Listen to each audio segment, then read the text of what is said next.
John C. Reilly. And Miss Certificate herself, Zooey Deschanel.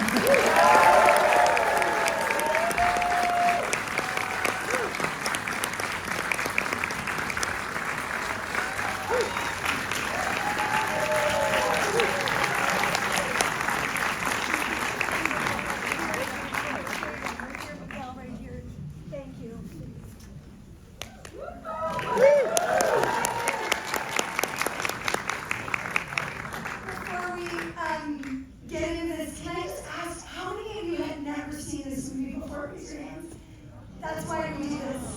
Thank you. So good. Thank you for doing that with me, and thank you for being here. How long has it been since you've seen this movie with an audience? It's been a long time. Like, actually 3 years ago there was a small screening, so actually fairly recently.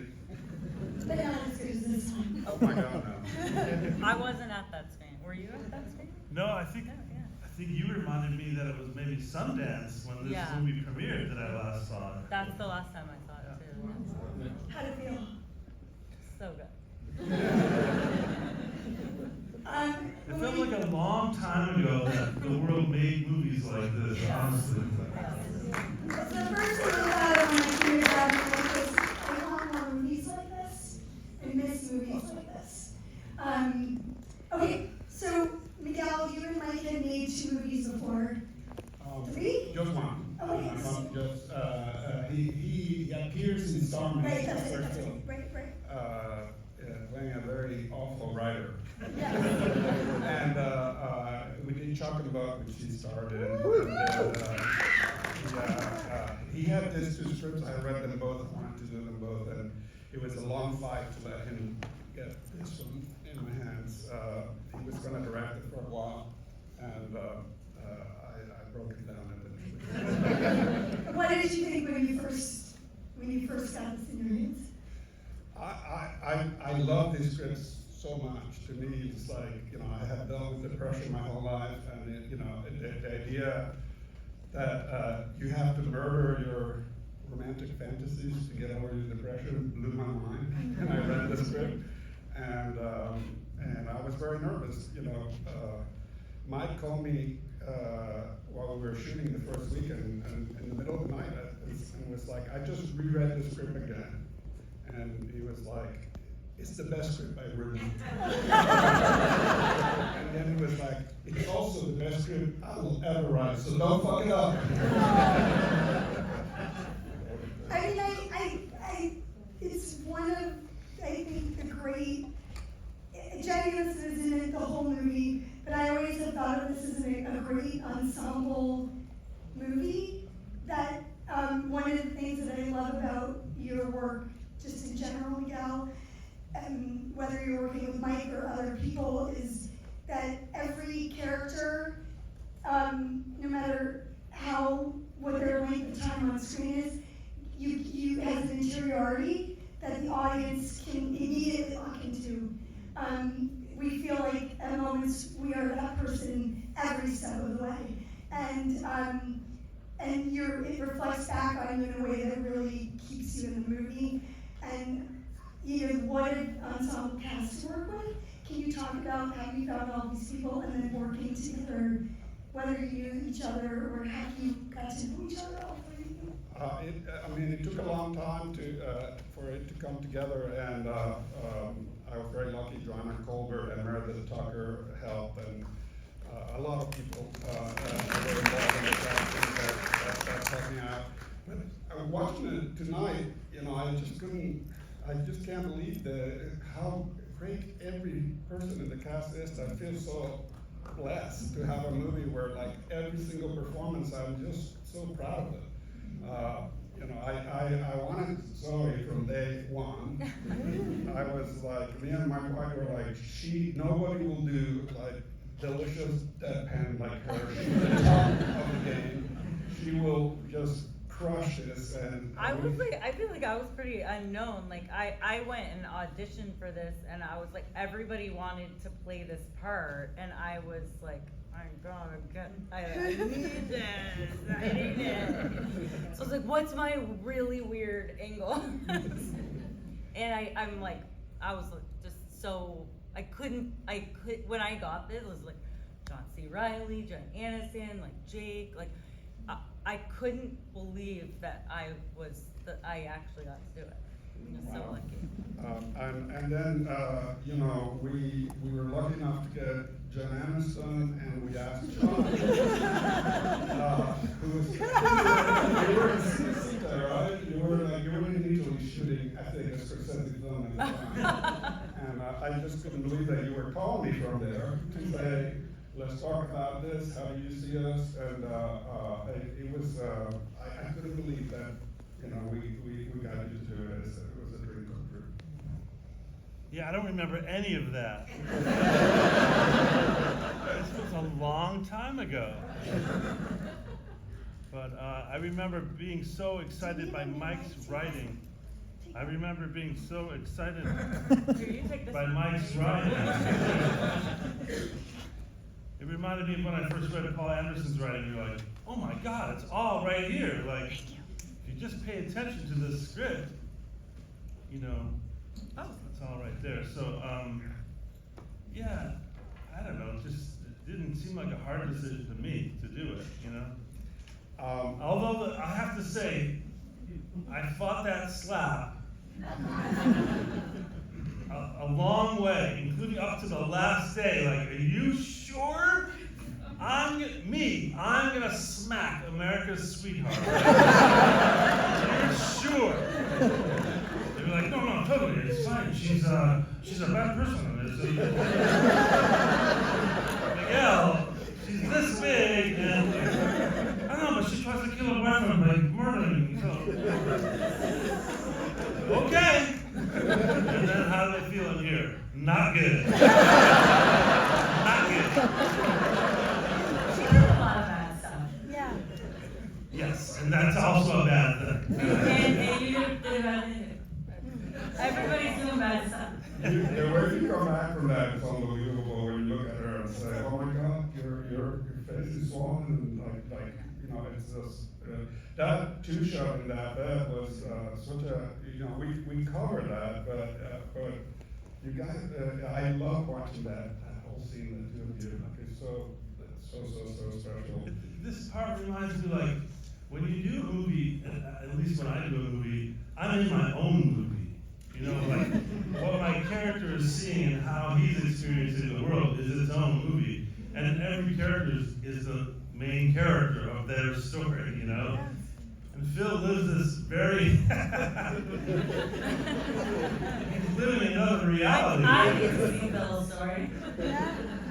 Yeah, like, you know, he's unaware of so much that's going on that there's a dumb sweetness in him, you know? That's what I was trying to get at with this idea that everybody has interiority, that everybody in Miguel's movies, and it's particularly in this one, that scene, I think about the moment where you say, I just want to escape sometimes. I think about that on a weekly basis. Maybe so too much, but I do think about that on a weekly basis. And it's because of that ability to come back from that slap. Personally. I already feel bad for calling him dumb. I just said dumb. I never think of my characters as dumb. And I think it goes back to what you're saying about that. It's like you get a sense of each person's journey. Yeah.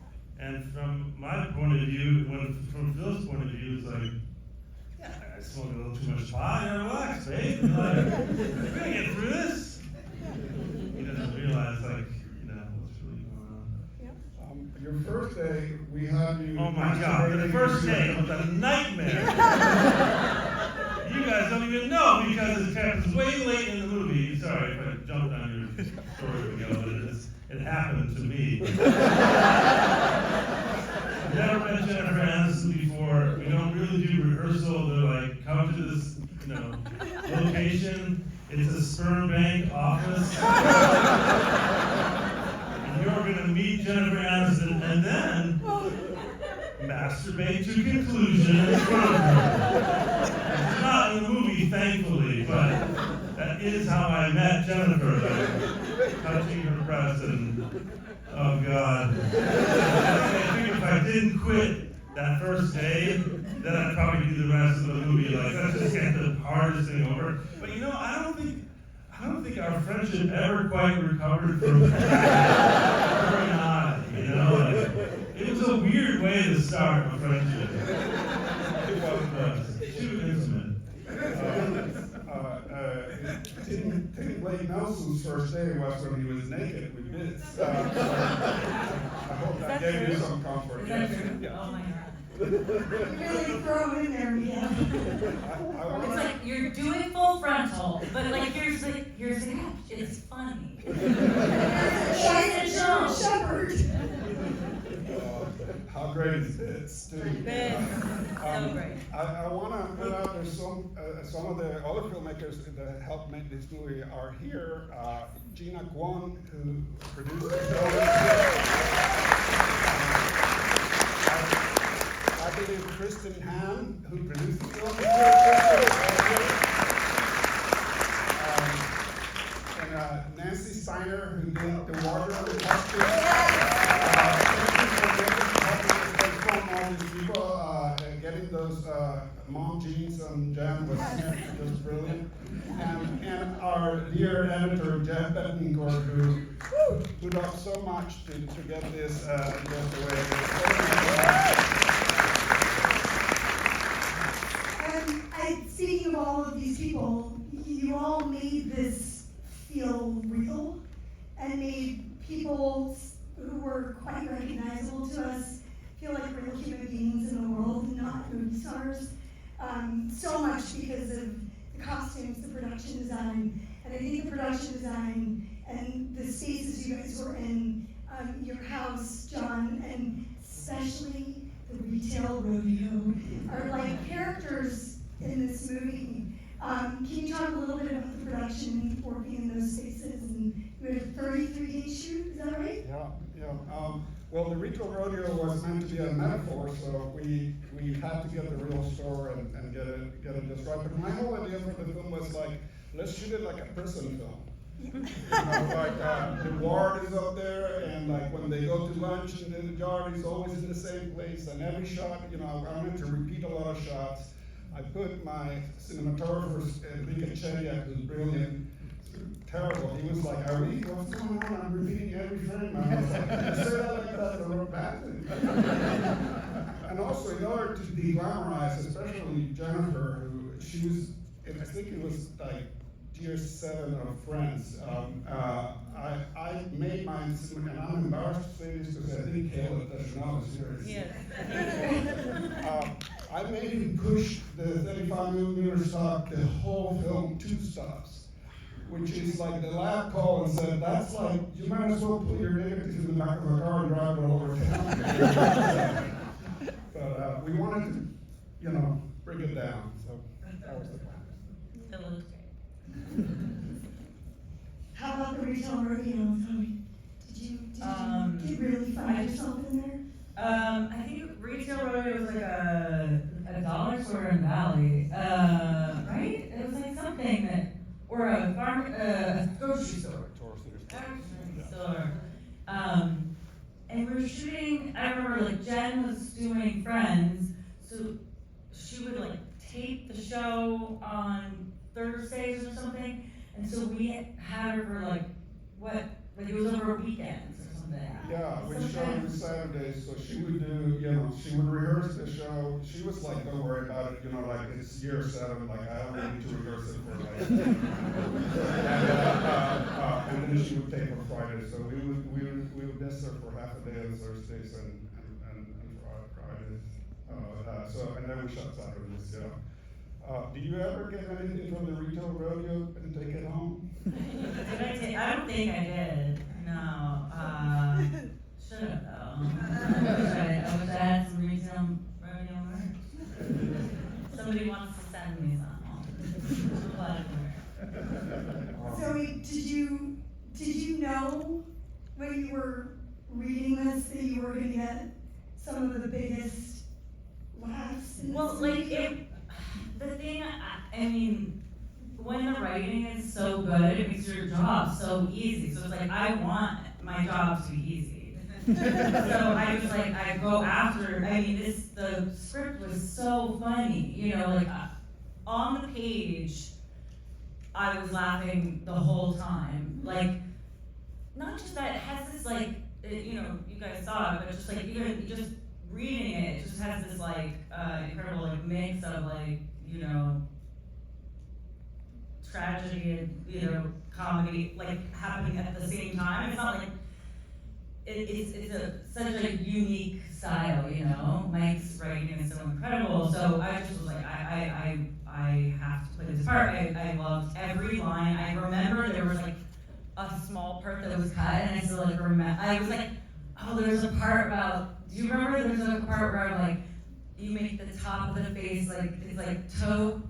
Do you remember the thing about taupe? There's this whole thing about where I'm like, your face is taupe, and you have to make it like light, and medium, dark, and then you see it from across the way, so you glow in the dark. There's like a whole line about taupe, and I was like, the only thing that was cut, I was like, I love the movie, but the taupe one, and I had to go. But also, just like Miguel is the perfect director to bring this to life, because it's like, it never feels like you're making fun of these characters. It always feels like you're with them. And I think that's so important, that you just, it doesn't get into that like black and white territory.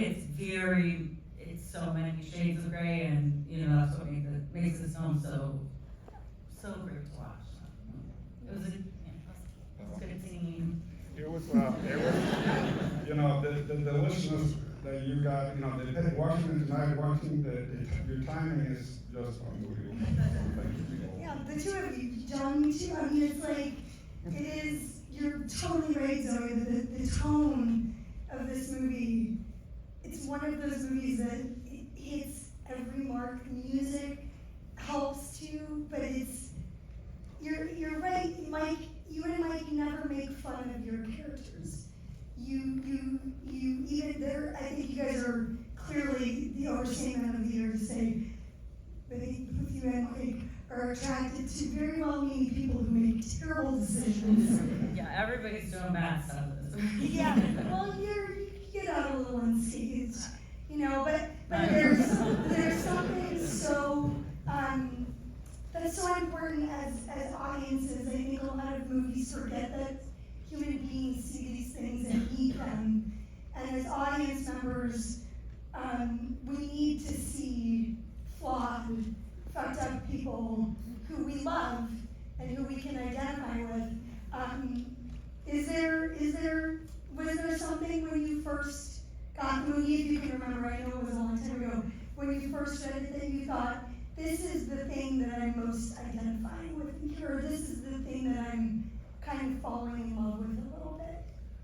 Other than just loving the writing and loving Miguel, and like, but what more the insights I have are more now, like watching the movie now, and like, you know, I've seen movies before that are like have a literary conceit that are supposed to be like a book with voiceover or whatever, and they get very boring very easily. But there's something really, you know, like in life when you've lived in a neighborhood for a long time, or you've worked at a store for a long time, you know what's really going on with everybody.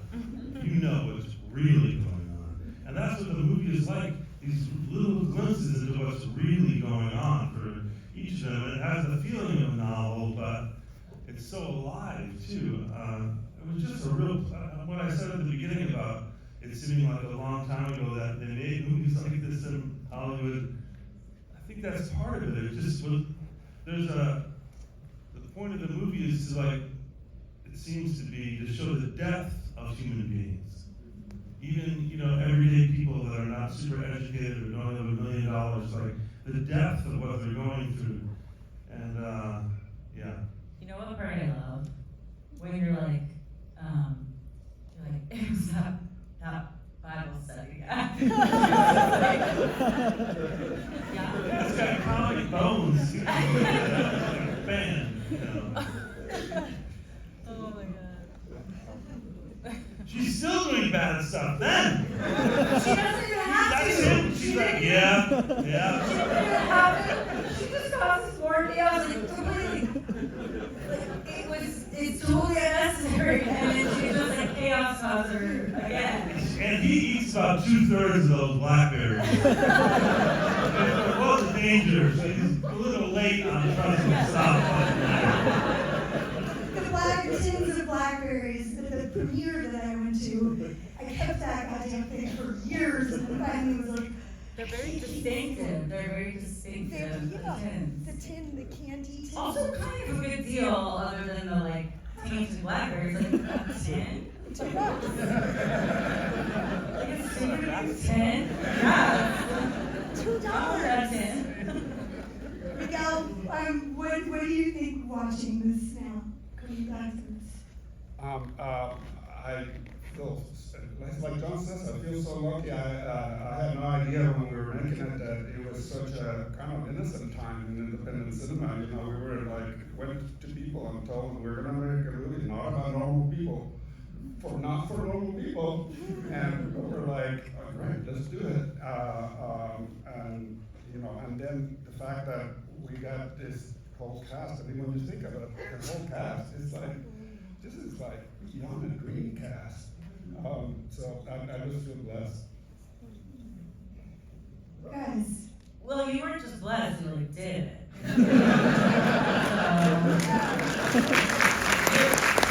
a black mom. Because you have talent. yeah. And now I feel like thanks, you know, to a lot of people in this room, more audiences will get to see it because it wasn't streaming for a really long time. I remember I came home probably like drinking and sort of sentimental one night and was like, I'm watching The Good Girl, and I think my husband hadn't seen it since it came out, and we went into this back and forth and I couldn't find it. I couldn't find it anywhere. It was a while ago. And I went out and bought myself some physical media. Now you can rent it from the video store. And I rewatched it, and it was, I think I'd already gotten involved with Vidiots at that point. This took a really long time. It was, I immediately wanted other people to see it. I wanted people to see it so badly so that I could talk with them about it. And so now a lot more people can get to see the movie. Well, thank you. Yeah, you know, the movie got held up in some weird thing with one of the companies that got made it, and it didn't become available for, you know, the HBOs and the TV to play it, and it was a real shame because, you know, it had good fans when it first came out. People really loved it, but then, you know, this is what can happen to a movie. If it's not available on television, people start to forget about it. So I'm very grateful that you insisted, and Fox Searchlight has now made it, put it in a format where it can go. Is it available now? Okay, great. Where's, do you know where? Oh, well, I don't know where they're making the deals, but, you know, they didn't literally like change it so that now it can go. So, I'm so happy. so I want to thank you, Maggie, and also thank you for what you do here. This is such a dream come true to have like a community of film lovers that love to come hang out and you know, you bring the cinema here, and then you know, it's just that you're doing an incredible job. Thank you.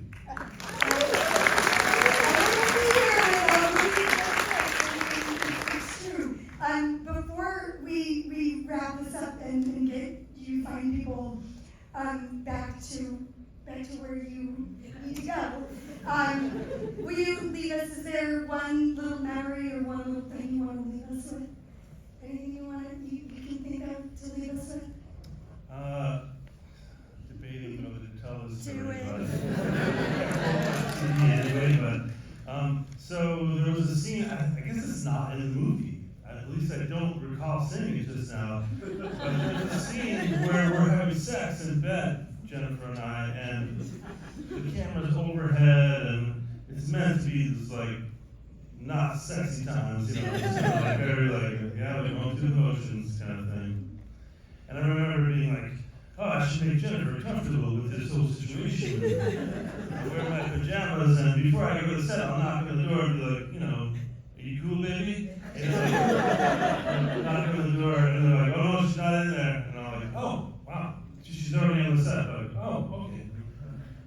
it's here early. So I go inside, all the lights are very low on the set.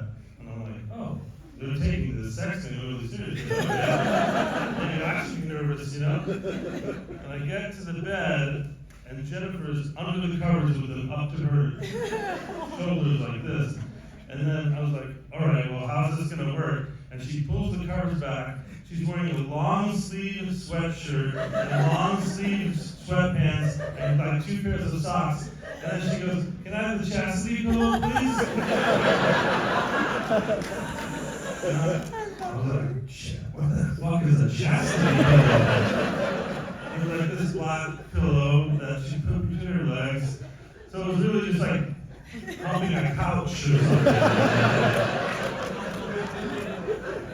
So that happened. One story. But now, you know, honestly, that I always thought about that happening and thinking like, wow, like she must have found me repellent. And maybe I am. I mean, look at this character. But then watching the movie this time, I thought like, look what she's going through physically with all these other scenes and all the stuff she's going through. By the time she got to old Phil, she was probably like, you know what, let's just add it up and get this over with. So, wherever you are, Jenna, I understand. Yes, a hero,